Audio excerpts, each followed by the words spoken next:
Right. Hello, everyone. My name is Guido. And because there have been misunderstandings in the past, no, that's not a joke. That's just my name. And what we're about to see here today is about my 6th or 7th KSP video. And if you've seen my previous KSP videos, please tell me what Trojan you have on my computer because I've deleted them all. They turned out like crap. And what are we going to see? We're going to see an alternative mission profile to fly to the moon, or the Mun, however you might want to pronounce that.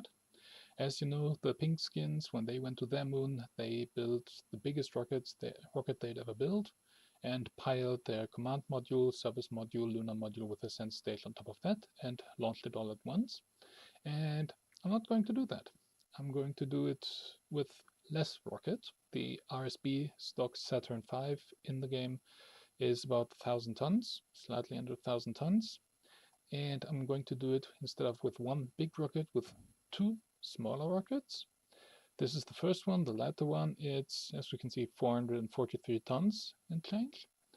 And the second one will be 490 tons and change. So in total, about as much as the big RSB stock Saturn V. But, well, it might be useful to you if you do it with two smaller rockets instead of one big one. I'm only playing sandbox, not career mode, so I don't know. This is a proof of concept. Now the first thing that you're going to say is, aha, he's using all kinds of delicious high ISP engines that, for example, hadn't existed during the Apollo era. And well, he's not doing that. If you look here, at the top we've got 310 seconds. Then the second stage, also 310 seconds. And the third stage, not even 300 seconds. The first stage, not even 300 seconds. That's entirely in the ballpark of the Apollo era engines. And as I said, this is the first one that I launched. So you can see a two-seater capsule up here. And big old service module with reaction control system, some solar panels here, radiators, all you need. And this will take Jeb not to the moon, but this is to take, I think I'll let Valentina fly today, safely back to the Kerbin. I'll launch this first. This will go to a lunar parking orbit, and Valentina is going to come on the second rocket, land, and then come up with the ascent stage and only then dock with this Gemini. There's only one docking maneuver in this mission profile. So I think it's simpler and a bit easier. I have done this mission with a single-seat spacecraft before, but parking the return vessel without the pilot on board didn't strike me as entirely safe, so I'm redoing it with a two-seater this time. And no, there's no lunar module, nothing up here. I'm just using procedural firings as a decoupler adapter, so, well, that's so much for that. Last thing before we go to the launch, you will notice a whole lot of smart devices on my rockets. There are two on this stage, another on that side, there's another one down here, and a few hidden in between. As you've seen in the titles, I'm clumsy, and I'm a Nov.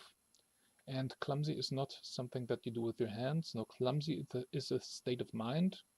I don't just have the habit of pressing buttons in the wrong order or in the wrong fashion. I have the nasty habit of doing the entirely wrong thing at the wrong moment, which is why I'm automating as much as I can.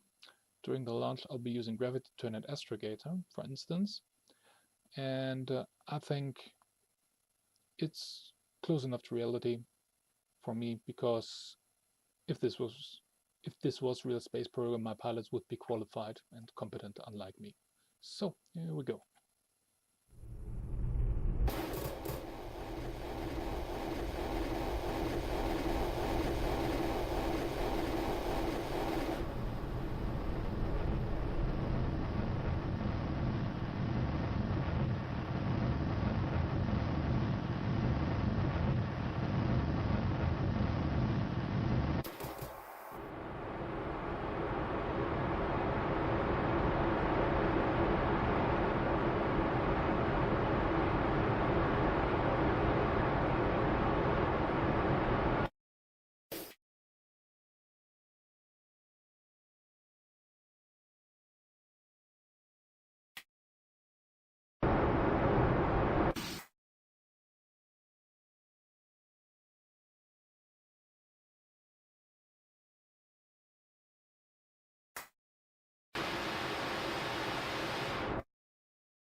Okay, so now that Gleb is in his parking orbit around the moon, waiting for Valentina. Let's see how Valentina is actually going to get there.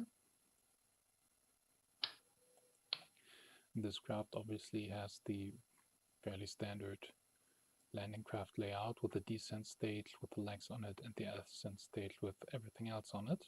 It's all monopropellant powered with a big helping of Delta V because I have the bad habit of finding the only unsuitably sloped hillside in the entire area when I'm looking for a landing spot.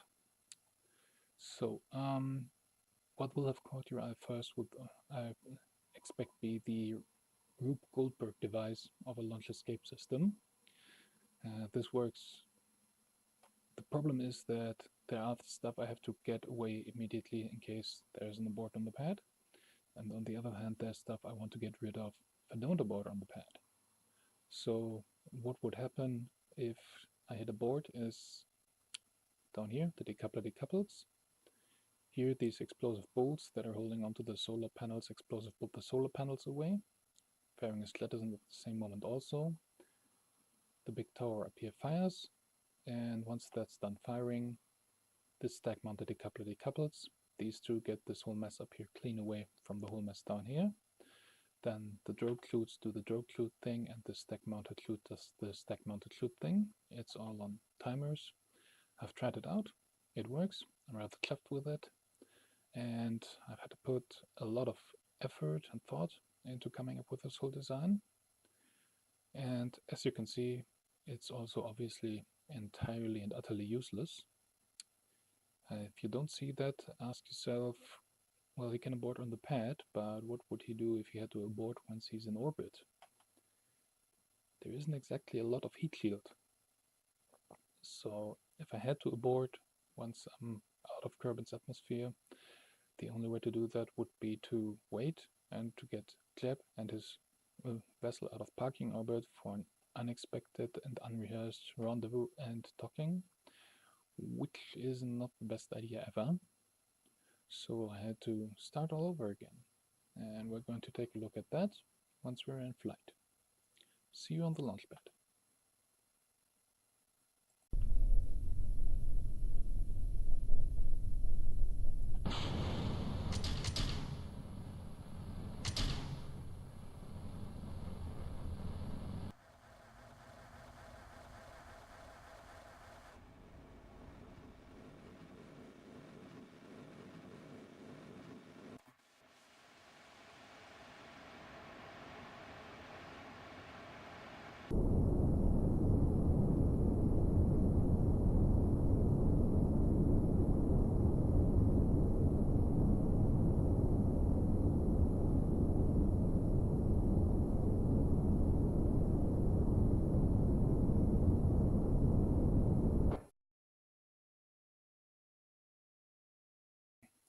Let's take a closer look at the craft. Now, as you can see here, it's once more the fairly standard lander layout with a descent stage with the legs on it and an ascent stage with everything else, well, almost everything else. The descent stage is also carrying life support for the trip out and some extra RCS, so I have nice control over my translation when I'm on descent.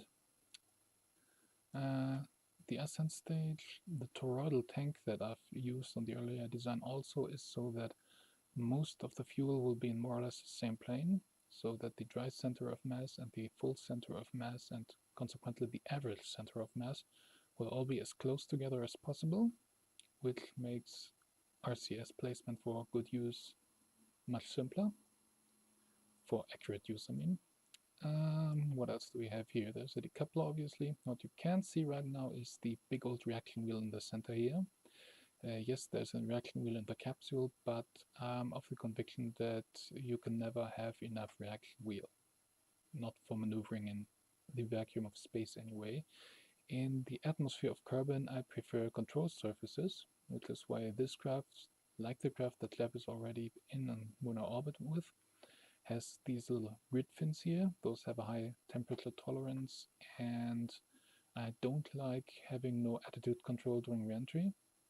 I like having as much attitude control during re-entry as is feasible, actually, because it has happened to me with the Hermes capsule in particular, that during re-entry it just turns sideways on me. That was indubitably due to my own incompetence, but if there is a problem that you can avoid by adding more parts, we Germans, we add more parts. We like those kind of problems. Oversized floats, because one of those capsules are also sunk on me with the smaller floats. Very many parachutes, docking ports, so much for that. And that's really all there is about the landing craft. Maybe one more thing to notice, yes, I'm using augmented reality docking and a few other gimmicks, because as I said, clumsy is a state of mind and rarely more so than with docking maneuvers. Right. So now I'm going to arrange for the translunar injection and probably going to fast forward that next bit. Laters.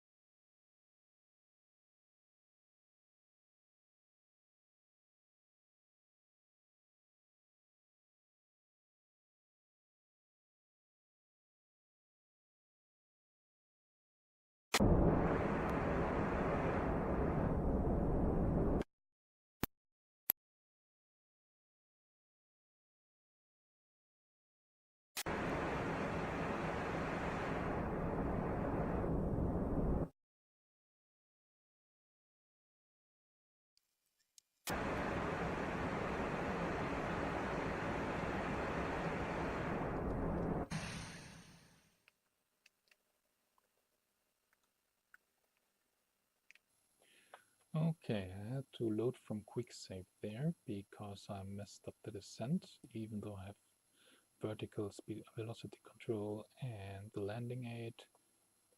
Like I said, clumsy is a state of mind,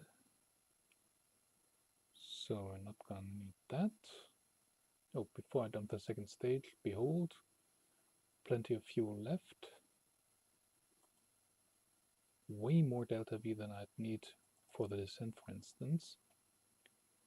So just to show, this mission profile isn't really something that requires very great piloting skills or even just clicking button skills. Did I? Wheel on, retrograde. Let's kill our horizontal velocity.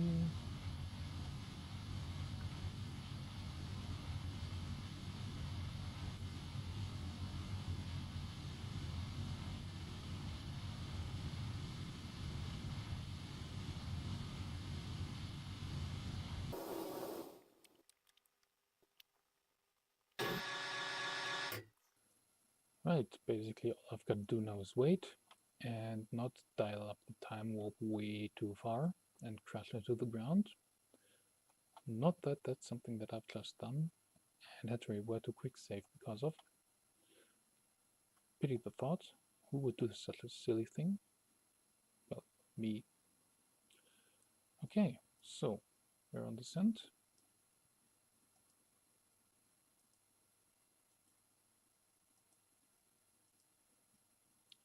Plenty of fuel to go. So basically all I gotta do now is wait.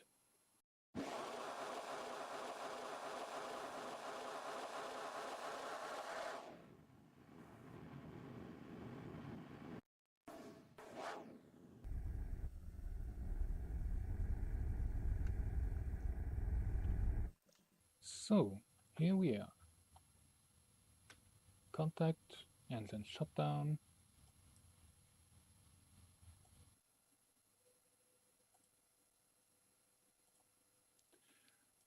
And just to show, over 1000 meters per second left.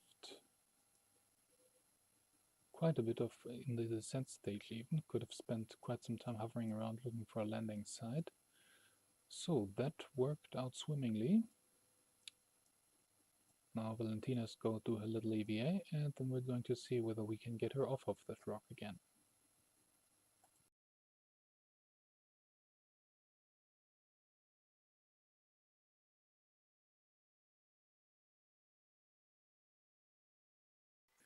So that should have demonstrated for anyone who'd questioned the safety of such a high exit hatch on the lander, so far above the ground in lunar gravity. That's nothing.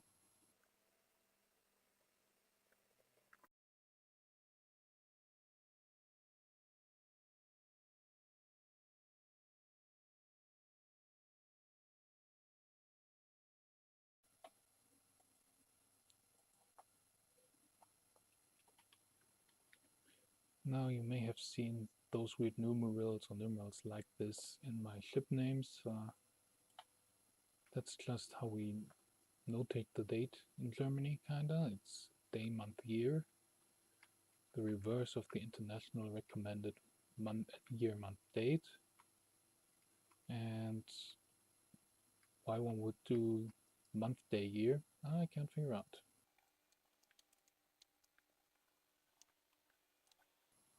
Right. And that was our EVA.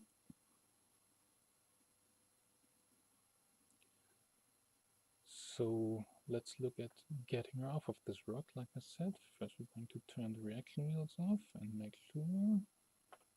Yeah.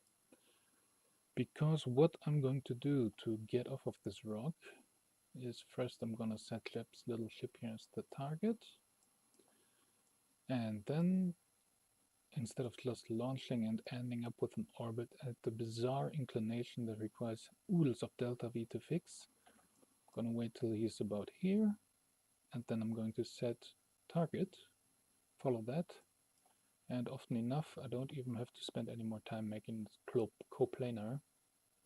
That's if you're more or less underneath the orbit of your target vessel, that's fairly simple and infinitely useful approach, I find. Right, what yeah.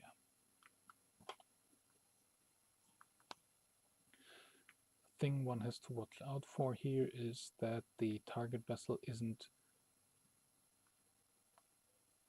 too near overhead, because then the ascent path will be unnecessarily steep. If it's too, and can't make up that much for a difference in the angle that I get from my takeoff. But if it's too far, the ascent angle will be unnecessarily flat, which isn't very great either. Right, so full power on everything, and let's go. Whoops. There, I was so busy explaining I forgot to actually click the damn thing.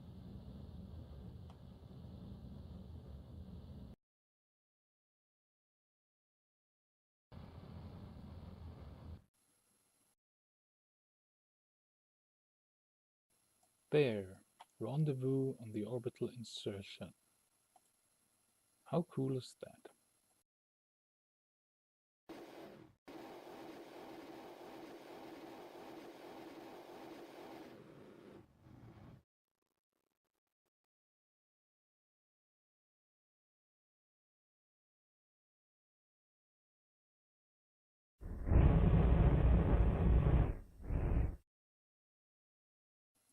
Okay, so here we are. Orbit synchronized. I think I can shut the main engines off now. Let's just have a look. 322 meters per second left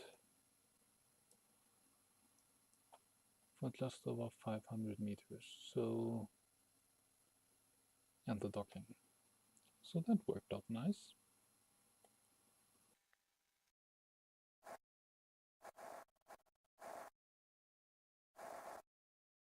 I'm impatient. Very impatient.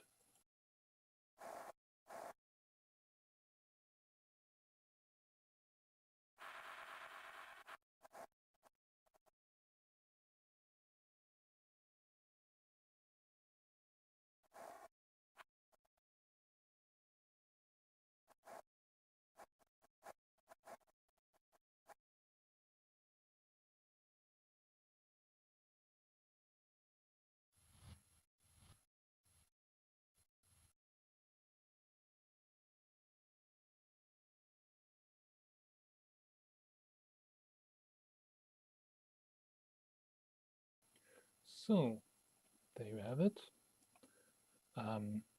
Valentina is practically back on Kerbin now. What she has to do is climb into the capsule of the nice big ship with the nice big fuel tanks. However, just in case the docking maneuver had malfunctioned or in case the docking hatch is stuck. Okay, that one is almost empty, but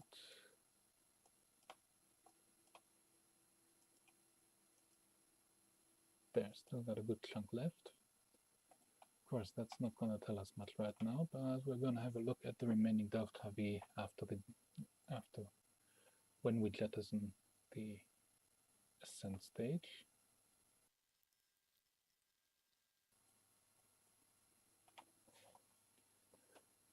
Right, so let's have a look-see.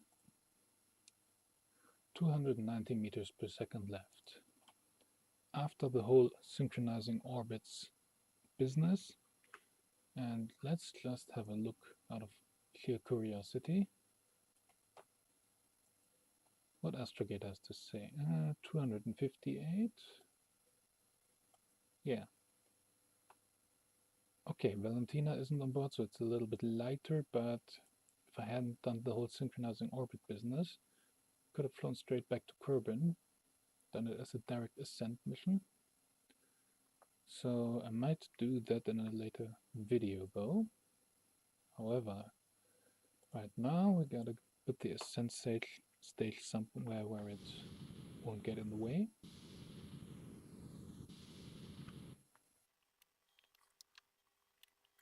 We're going to put a brand new crater into this little moon. Right, so much for that. Let's have one last look at our brave little ascent stage here. An idea comes to mind. Let's give it a little more welly.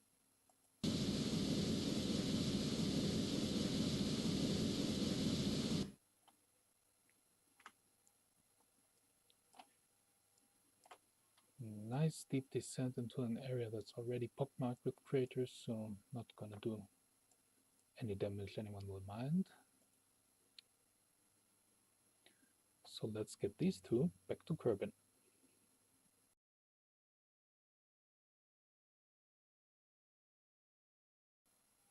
And we're going to watch the fireworks while I'm doing that.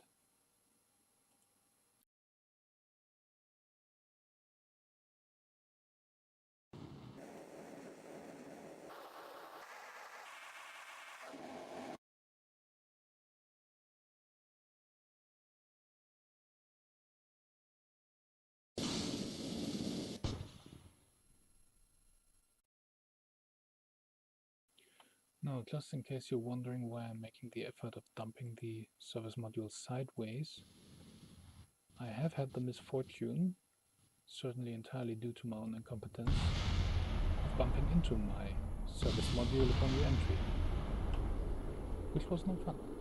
So I always do it sideways like that.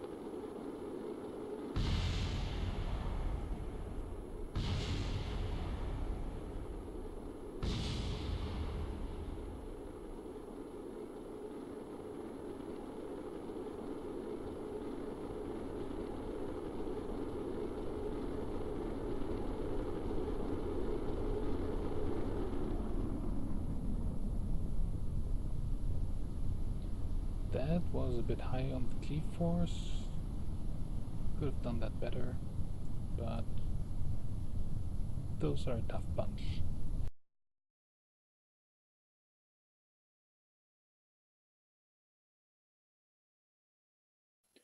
So, there you go. 2 rockets, both under 500 tons. No engine with high ISPs beyond what was available during the Apollo era, none more than 310 seconds. And all done by an utterly clumsy oaf. And yet, oodles of Delta V to spare left on every stage. So much so that I could have done this as a direct ascent. And yeah, thank you for watching. Bye.